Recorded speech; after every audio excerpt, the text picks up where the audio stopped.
Ou alors on peut faire une liste, c'est pour ou contre, quoi. Est-ce que avant, du temps de Jésus, pour être un disciple, qu'est-ce qui était bien, qu'est-ce qui était moins bien, puis aujourd'hui, qu'est-ce qui est bien, qu'est-ce qui est moins bien? On peut tenter comme ça. Donc nous, on a un peu réfléchi du coup avec le groupe. On s'est dit qu'en fait, du temps de Jésus, il y avait une certaine atmosphère qui mettait en fait, comment dire... Non, mais vas-y. En fait, on est dans une certaine atmosphère où on est bien, en fait, on est avec Jésus physiquement.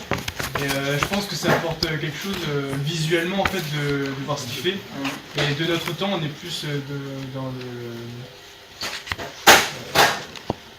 l'inverse, en fait, tout simplement. D'accord, ouais. Il y a plus une distance, quoi. C'est ça. Ouais, je pense. Ouais, il y a quand même quelque chose qui était concret. Au moment où Jésus était présent sur Terre, c'est qu'on pouvait discuter avec lui comme avec un humain, quoi. C'est ça. Aujourd'hui, c'est clair qu'il y a une différence. Ouais. Ok. Et ça, c'était bien ou pas bien? Est-ce que ça a des avantages et des désavantages? D'accord. Ok, merci beaucoup. Qui d'autre?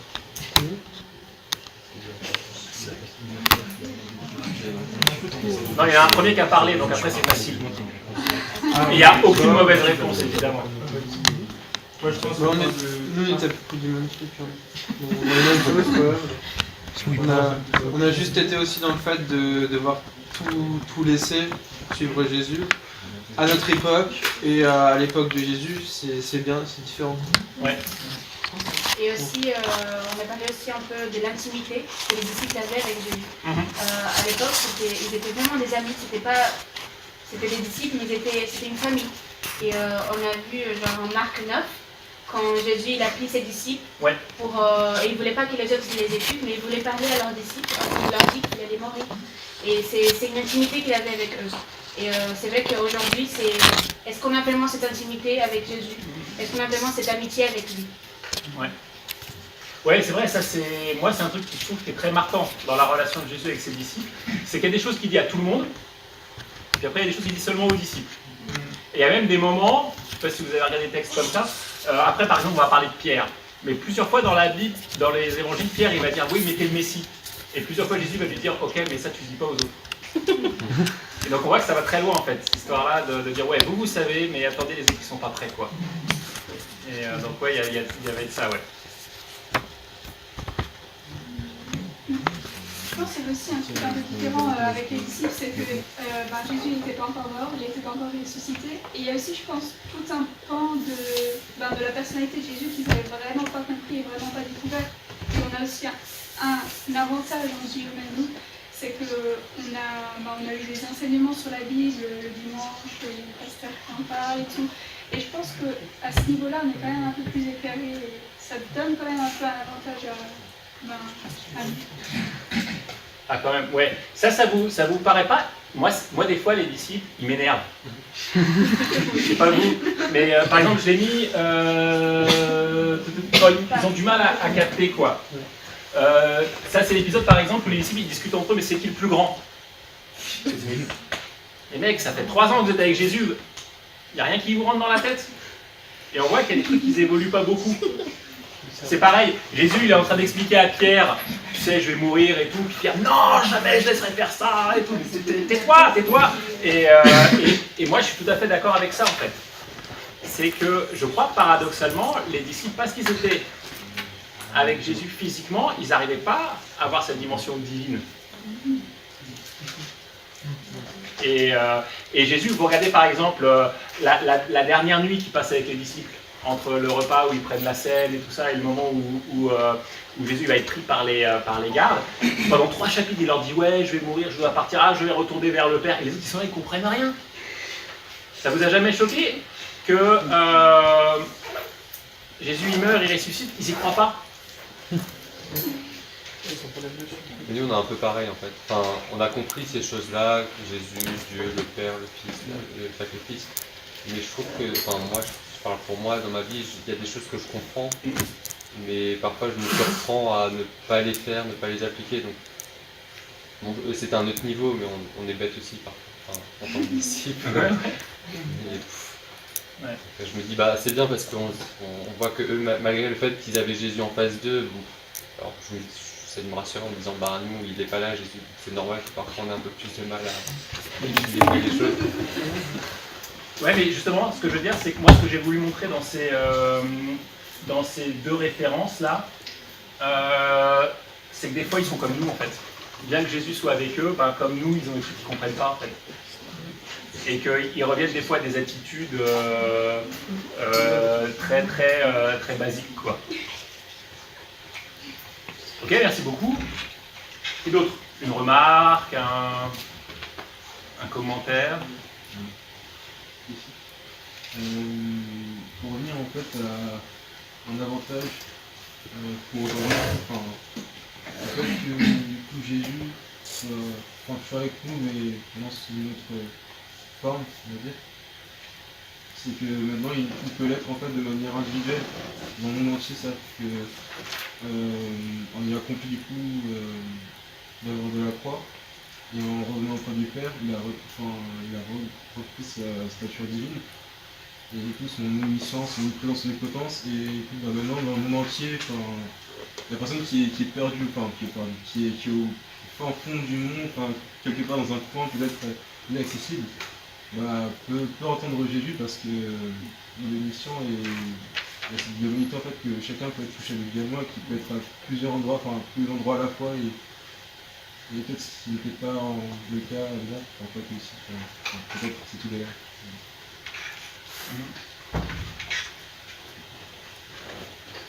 Ouais. Pour ça, j'y reviendrai après. Mais oui. Qui d'autre?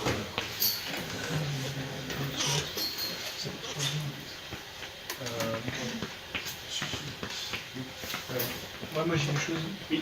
Moi je pense qu'il est plus difficile, on va dire, de croire et de faire ce pas de foi quand on est, par exemple, nous occidentaux dans le confort, que par exemple un peuple qui soit persécuté ou d'autres qui sont plus dans le vrai et qui le vivent plus, je pense aussi.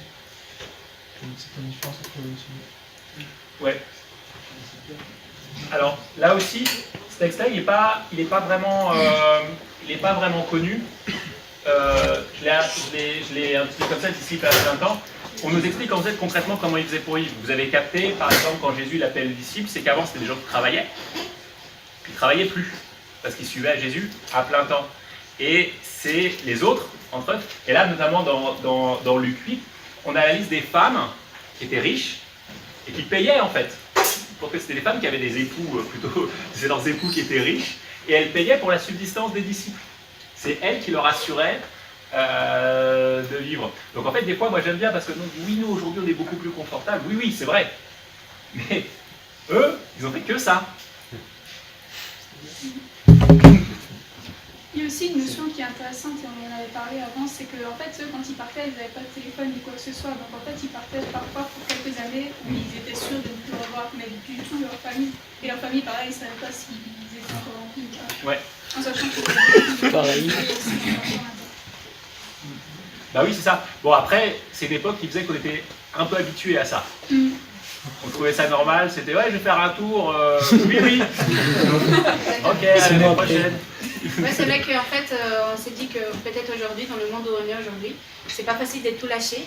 On est en train de dire de lâcher notre travail, on gagne de l'argent, on a une belle vie, on est chrétien, on vient à l'église, c'est bien, c'est cool. Et après Jésus, il vient, il t'appelle, il te dit, mais toi, en fait, j'ai besoin de toi dans notre pays pour prêcher la parole de Dieu. Est-ce que nous, on est capable de tout lâcher notre vie, notre travail, notre profession, tout, pour aller suivre Jésus vraiment à plein temps?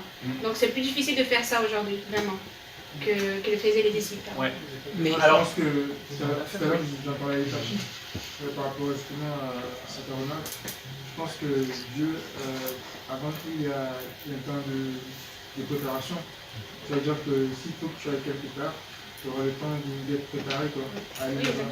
Ça ne viendra pas spontanément comme ça. Donc ça veut dire que le temps de préparation, tu dois avoir une image de ce que tu vivras là-bas.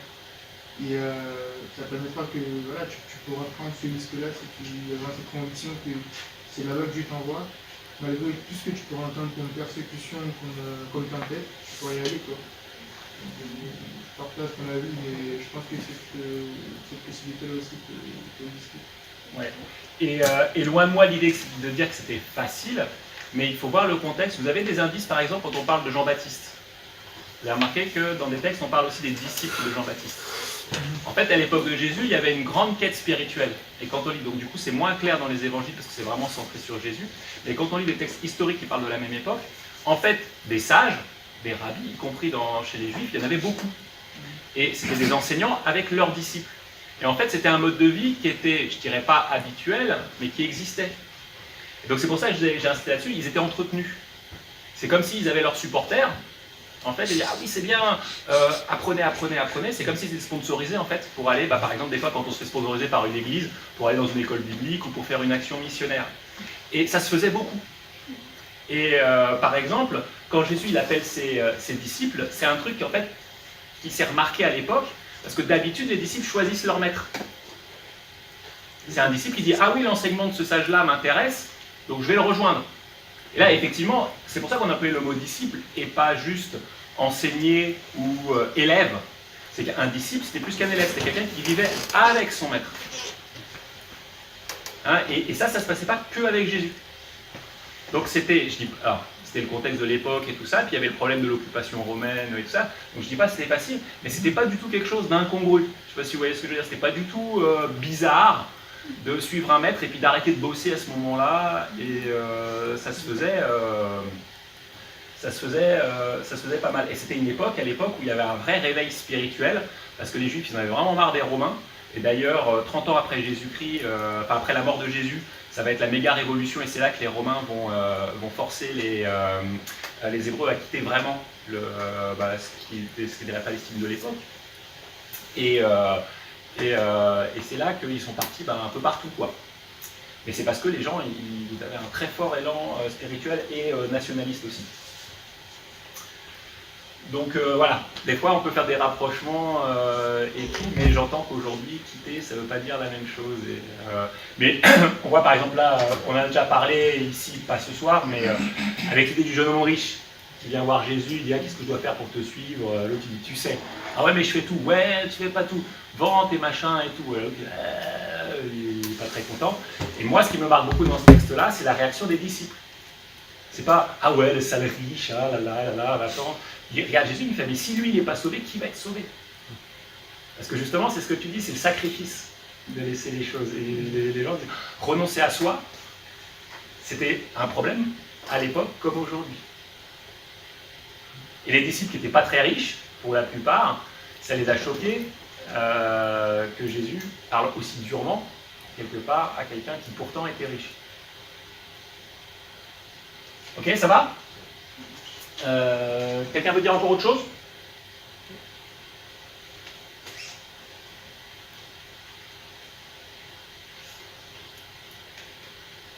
Quelqu'un a travaillé un peu sur les textes là dans Actes, donc ce qui s'est passé après. Oui, parce que j'aurais dû dire ça en introduction. Quand on cherche des trucs dans la Bible, par exemple, quand on veut répondre à une question à l'époque de Jésus, et puis aujourd'hui, évidemment, dans la Bible, on ne va pas trouver de texte sur aujourd'hui. Ok? Donc là, ce qu'on trouve de plus proche de nous par rapport à aujourd'hui, c'est comment ça s'est passé sans Jésus. Ok?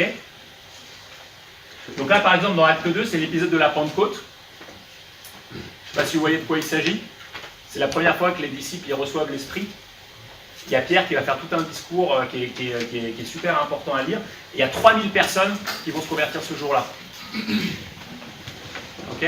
Donc quelque part, les disciples, ils sont plus performants sans Jésus qu'avec lui. Vous voyez ce que je veux dire? Et là, c'était le texte sur comment ils vivaient dans ce qui n'était pas encore des églises à l'époque, mais par exemple, comment ils partageaient tous leurs biens. Et comment ils faisaient en sorte que personne dans la communauté des croyants, donc des disciples en fait, ne manque de rien. Et comment ceux qui avaient de l'argent, ils partageaient avec les autres. Ok? Et ça, c'était pas un truc qu'ils faisaient à l'époque de Jésus. Je ne sais pas si vous voyez ce que je veux dire. Jésus, il leur disait pas combien t'as dans ta combien t'as dans ta poche, ok, mets tout sur la table, toi combien t'as dans ta poche, vas-y, mets tout sur la table et puis on va partager entre nous. Il ne fonctionnait pas comme ça, c'est un truc qu'ils ont inventé, entre guillemets, après. Pareil, on pourrait partir quand on lit les épîtres et tout ça, le fonctionnement d'une église. Jésus, il n'a jamais dit, ah, une église, alors, vous allez vous réunir le dimanche, vous allez faire comme ci, comme ça, c'est des trucs qui ont été créés après. Ok? Donc, ce que je veux dire, c'est que les disciples, ils n'ont pas arrêté d'être productifs. En fait, ils sont... Quand ils étaient avec Jésus, c'était un peu, ah oui, ils regardaient, et puis, ah, on comprend pas trop bien, ou ah oui, vas-y, explique-nous ça. Et en fait, c'est quand ils se retrouvaient sans Jésus, que là, quelque part, ils se retroussaient les manches et disent, ah oui, bon, allez, hop, on va fonder un vrai truc. Ah oui, on va commencer à écrire des choses. Ils n'ont jamais écrit du temps de Jésus, par exemple. Ah oui, on va commencer à évangéliser. Vous voyez, à plus grande échelle. Et voilà. Vous avez déjà capté ça? Non. Bah, il y a un super exemple. Hein. Quel est le disciple, quelque part, qui a fait le plus gros travail en termes d'évangélisation par à l'époque biblique? Pardon? Ouais, Paul. Est-ce que Paul, c'était un disciple de Jésus au sens strict du terme? Bah non.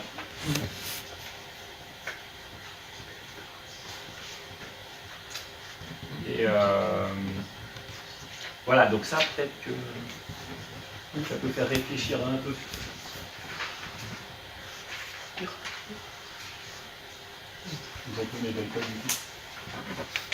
Ça va, d'autres questions, des remarques?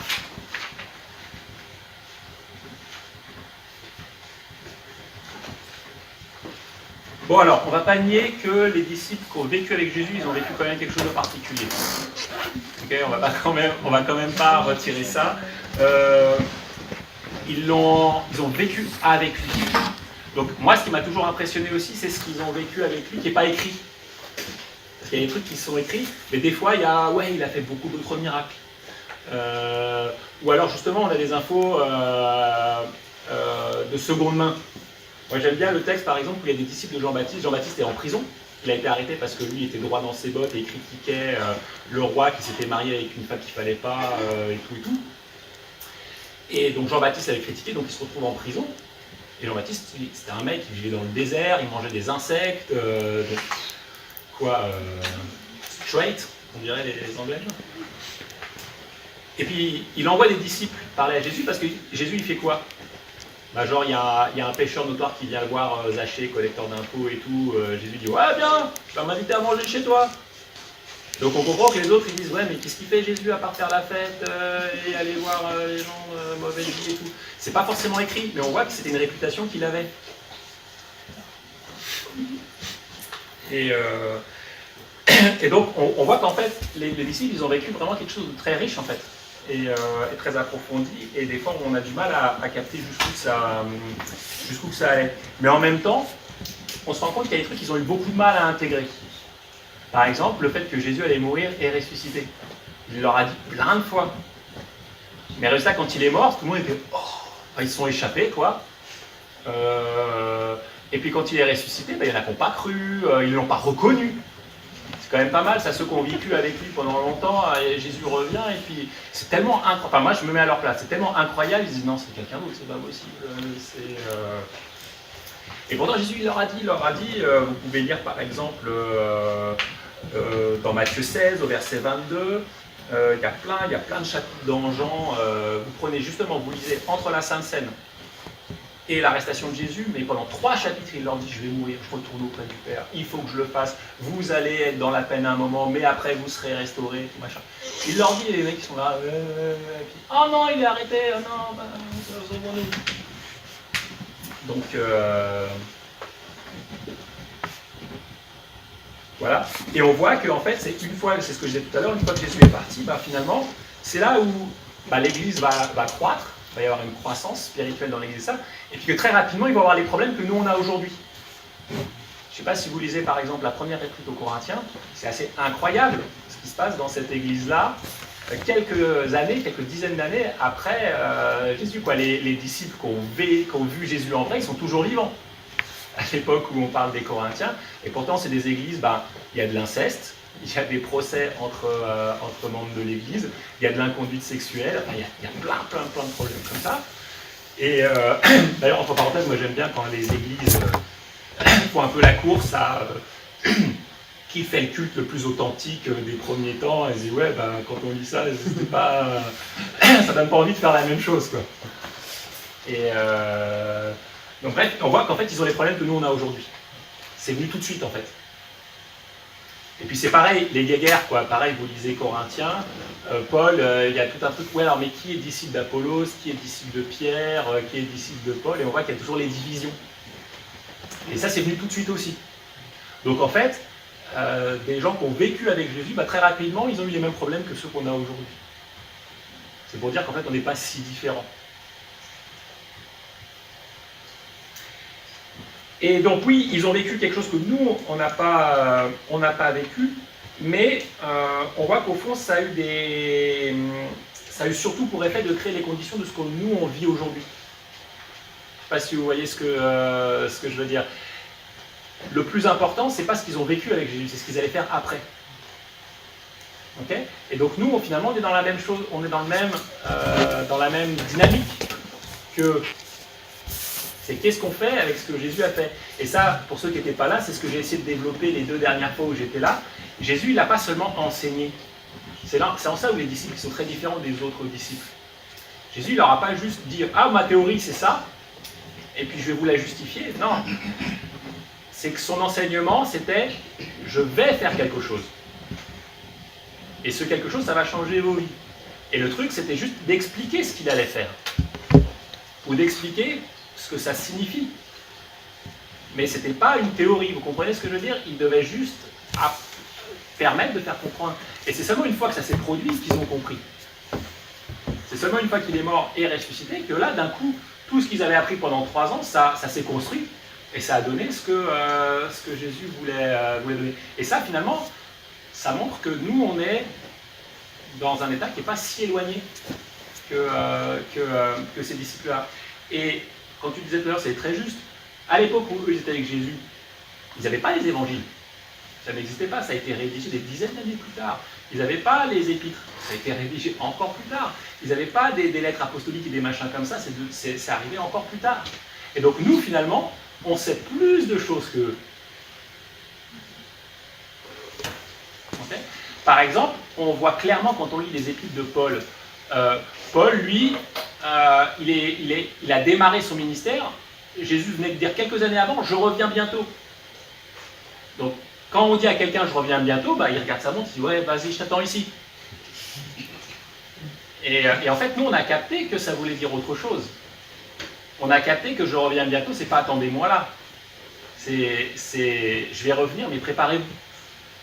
Et ça, c'est quelque chose qu'ils n'avaient pas du tout intégré. Et par exemple, alors après ça c'est moi qui le dis, mais je ne suis pas tout seul à le dire. Par exemple, il y a des textes qui sont embêtants à travailler, par exemple dans Corinthiens ou dans d'autres textes, quand Paul parle du célibat. Par exemple, il dit par exemple, mieux vaut rester célibataire. Quand on le lit aujourd'hui, voilà, c'est bizarre et tout. En fait, il explique pourquoi. Il dit parce que quand la persécution va venir, c'est clair que si on a une famille à gérer, ça va être plus compliqué. Mettez-vous à essayer d'imaginer. Si on vous dit oui, si tu renies pas ta foi, on va tuer tes enfants, tu dis ouais, c'est bon, je renie ma foi, pas de problème.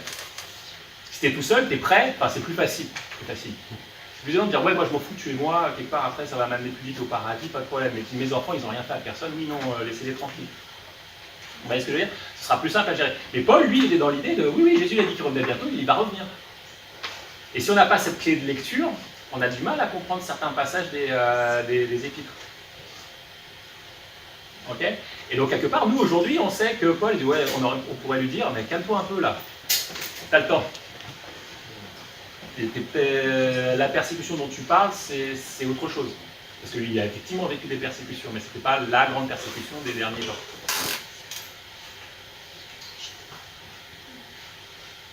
Ok, ça va? Alors, moi, je vais vous laisser un exemple très, très pratique, moi, que je trouve très, très bien. C'est Pierre. Est-ce que vous savez que Pierre, c'était un apôtre un peu spécial? Ça vous a jamais marqué, ça? Qu'est-ce qu'il a de spécial, Pierre? Ouais, ça c'est très spécial. Il a aussi une relation un peu spéciale avec Jésus, quoi. Parce que c'est... Enfin, ouais... On a quand même pas mal de choses dans le Nouveau Testament sur lui. Et c'est quand même, il avait des choses différentes, je pense, des autres apôtres. Par exemple, quand Jésus dit justement qu'il est la pierre sur laquelle il va bâtir son église, mais aussi, je pense, dans ses faiblesses, où il lui dit aussi à un moment arrière de moi Satan. Et ouais, il a quand même un caractère un peu spécial. Ouais. En fait, quand on voit Pierre par rapport aux autres disciples, souvent, et dans tous les évangiles, il est cité en premier. Quand on parle des disciples en général, on dit Pierre et les autres disciples. Ou Pierre et Jacques et Jean, machin. Et souvent, Pierre, il est placé en premier. Enfin, tout le temps. Pierre, il est placé en premier. On voit que très souvent, Pierre, il parle pour les autres disciples. C'est un peu le porte-parole des disciples. Et on voit qu'en fait, parmi les disciples, Pierre, c'était quelque part un leader. Un chef, ou j'en sais rien, mais c'était quelqu'un qui avait un peu l'ascendance sur les autres disciples. Et comme j'ai dit tout à l'heure, on a pas mal d'indices où on voit que c'est un de ceux qui comprenait le mieux. Quand Jésus envoie les disciples en mission à divers endroits, puis qu'ils reviennent, et puis ils disent que disent les gens sur moi, et ils disent les uns disent que tu es Jean-Baptiste qui a ressuscité, les autres disent que tu es Élie, les autres. Et Jésus dit oui, et vous dites que je suis quoi? C'est Pierre le premier, il dit ouais, mais toi tu es le Messie. Je ne sais pas si vous voyez l'épisode aussi de la scène où Jésus il dit ceci est mon sang, ceci est mon corps. Je ne sais pas si vous vous en rendez compte, mais pour un juif, c'était inentendable ça. Ça faisait des milliers d'années qu'on leur disait ne consomme pas de sang. Et Jésus il arrive, ouais, c'est mon sang. En plus, le sang d'un humain. Et là, c'est marqué, hein, il a perdu énormément de disciples ce jour-là. C'est Pierre qui vient et Jésus lui dit, ouais, toi tu pars pas. Et Pierre dit, ouais, mais vers quel autre on irait? Tu as les paroles de la vie éternelle. C'est Pierre qui sort ça. Donc le mec, il était à un très très bon niveau. C'est Pierre qui n'accepte pas l'idée que Jésus puisse mourir. Quand Jésus dit qu'il va mourir, Pierre dit ouais, je ne laisserai pas faire ça. Ok. C'est là que Jésus, après Jésus va dire ouais, tu vas me renier, mais Pierre il n'accepte pas l'idée. Quand Jésus se fait arrêter, Pierre il y va, déjà il est armé, c'est pas mal, et puis il attaque. Les mecs ils sont plusieurs, c'est toute une troupe, et il y va seul, pas de problème. Donc on voit qu'il était hyper motivé, qu'il y croyait à fond, et c'est là qu'il va renier Jésus. Alors pour la faire courte, je pense qu'en fait ce moment-là, c'est un moment de rupture qui était indispensable chez Pierre. En fait, c'est dans son parcours. Comme je disais, il était hyper motivé, il allait à fond, mais il était motivé pourquoi? C'est ça qu'on peut se poser comme question. Et en fait, alors là c'est moi qui parle, j'ai l'impression qu'il avait son idée du truc. Pour lui, Jésus il venait pour délivrer les Hébreux maintenant, enfin à son époque, de l'oppression des Romains. Et que Jésus se fasse arrêter comme ça et qu'il se laisse faire, pour Pierre, c'était pas possible. C'était impossible. Et vous le relirez, le moment dans les plusieurs versions hein, où Pierre renie Jésus.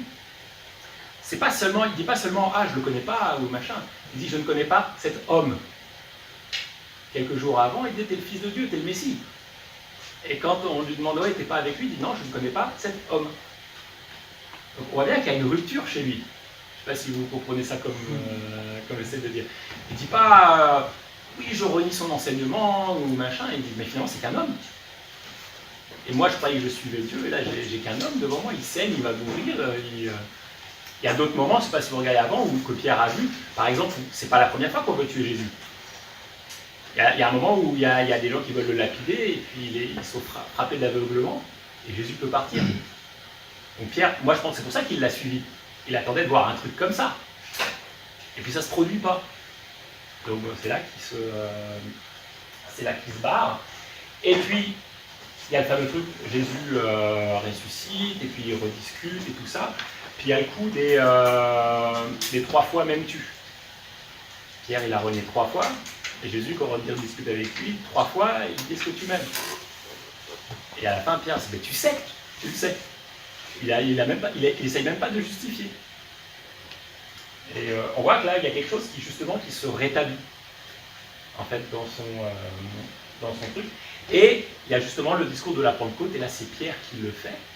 Donc on est quelques jours à peine, on passe d'un truc à je ne connais pas cet homme, et vous le relirez chez vous, c'est un condensé, si quelqu'un vous demande un jour mais qu'est-ce qu'il y a écrit dans les évangiles, vous lisez le discours de Pierre à la Pentecôte. C'est en un chapitre, il dit tout ce qu'il y a à savoir. Et on voit en fait comment les choses se sont mises en place dans sa tête. Bang, bang, bang, bang, bang. Alors qu'il partait de très bas en fait. Donc son parcours c'est, je suis très haut, je descends très bas, et je remonte très très haut. Beaucoup plus haut qu'avant. Et donc même après, quand Pierre il sera beaucoup plus âgé, vous lirez dans le Galates par exemple, où on présente Pierre vraiment comme une colonne de l'Église universelle. Donc c'est l'idée que Jésus avait dit tu seras. C'est pour ça qu'il l'appelle Pierre. Au départ il s'appelle Simon. Vous avez peut-être noté le truc. Il s'appelle Simon. Et dans Galates, donc c'est Paul qui dit, alors qu'il s'était disputé plusieurs fois, Paul dit c'est une colonne de l'Église. Okay, donc vraiment un truc, un appui. Et donc on voit que finalement, c'est après le départ de Jésus en fait que Pierre il prend son plein potentiel. Okay, donc pour moi ça c'est un parcours individuel qui montre un peu comment justement le fait d'avoir vécu avec Jésus, certes ça a été un démarrage, mais cette période-là c'était pas la plus, je dirais, la plus heureuse pour lui. Ça ne lui a pas permis de déconstruire ses idées. Lui il pensait que Jésus c'était un leader nationaliste. Et de vivre avec lui pendant 3 ans, ça ne l'a pas aidé à franchir ce cap-là. Et s'il n'était pas passé par justement le fait d'être brisé, s'il n'était pas passé par ça, les choses ne se seraient pas mises en place en lui. Vous comprenez ce que je veux dire? Et je trouve que ça, c'est en ça qui est important. Et moi, je pense que ce que Pierre a vécu, finalement, on le vit aussi.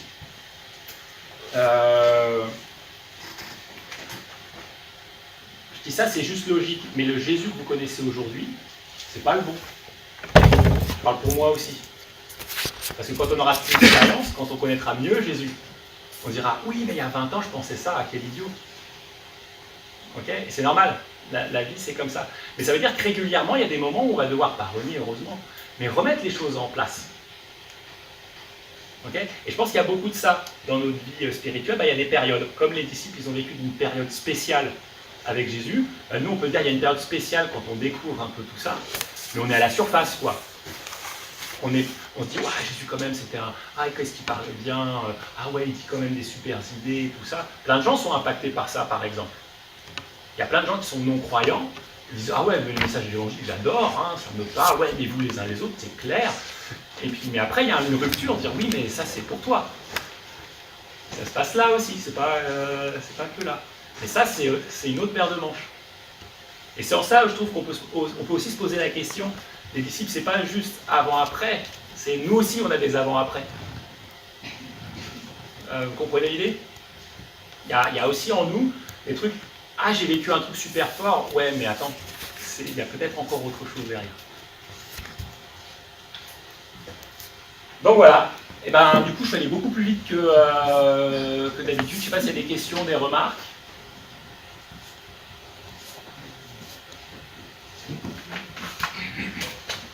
Non. Merci. Vous avez des annonces ou Non, pas particulièrement. Alors moi j'ai une annonce. Ah bon. Ouais. Alors pour le coup, je vais raconter un peu ma vie.